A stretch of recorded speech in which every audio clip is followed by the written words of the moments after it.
রাগের মাথায় আপনি সন্তানকে বললেন তুই মর, ফেরেশতারা বলল আমিন। তোর ভবিষ্যৎ অন্ধকার, ফেরেশতারা বলল আমিন।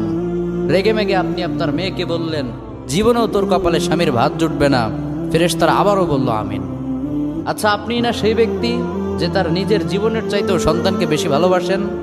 আপনি না সেই ব্যক্তি যে তার সন্তানের জন্য হাসতে হাসতে নিজের জীবনটাও দিয়ে দিতে পারেন?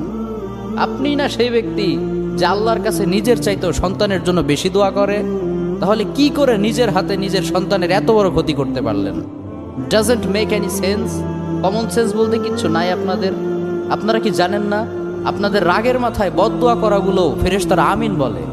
দাওয়াতুল ওয়ালিদ আলা ওয়ালাদি, বাবা মা তার সন্তানের জন্য যেই দোয়া করে সেটা ভালো হোক কিংবা বদদোয়া হোক, আল্লাহ সেটাই কবুল করে নেয়। এজন্য খবরদার, নেভার কার্স ইউর চিলড্রেন। রাগের মাথায় কখনো সন্তানকে অভিশাপ করবেন না। খুব বেশি রাগ উঠে গেলে তার জন্য উল্টা ভালো দোয়া করেন। কাবার